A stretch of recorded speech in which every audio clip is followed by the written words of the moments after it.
Ito mo, ito mo to. Ito split stone marker, telescopic sightings. So meron siyang tinuturo, maaring doon pababa at maaring dito. Pero wala nang paglalagyan doon sa baba eh. Papunta doon, kunin natin yung compass niya.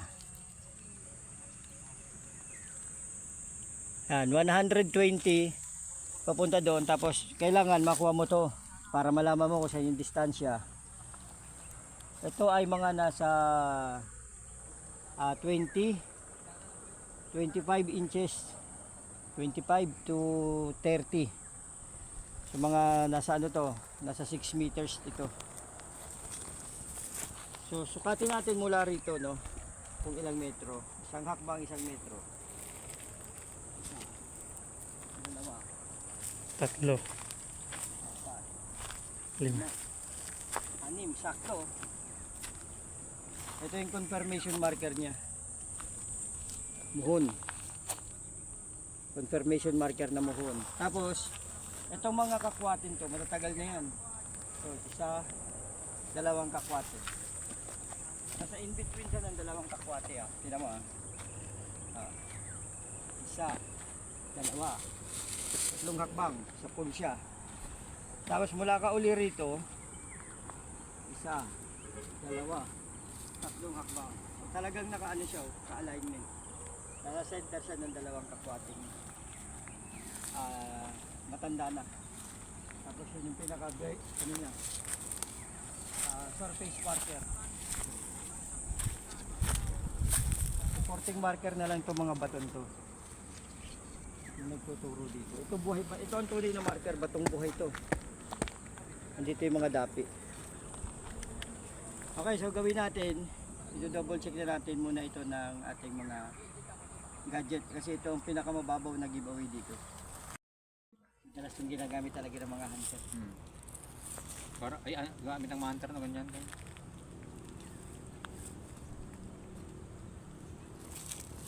So, nagpasa natin muna.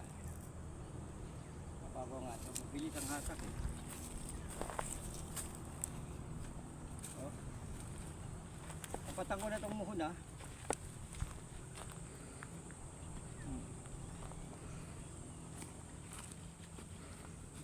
Deposit talaga ito.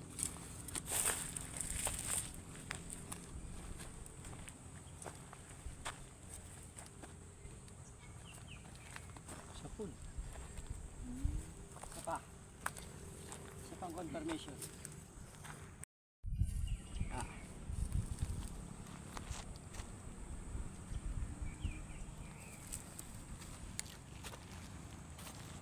Remapping muna, remapping. Bago ka mag-confirmation ng gamit. Hindi pwedeng gamit ng gamit.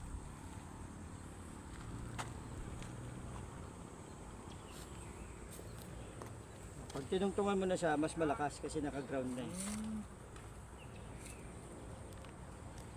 Okay, confirm na natin ang mga gamit na yan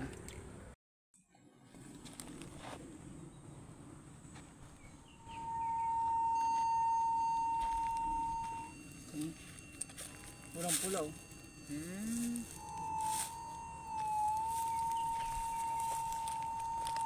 Oh.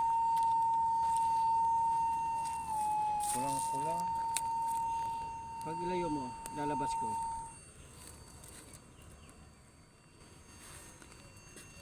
Pulang pula siya oh. Oh.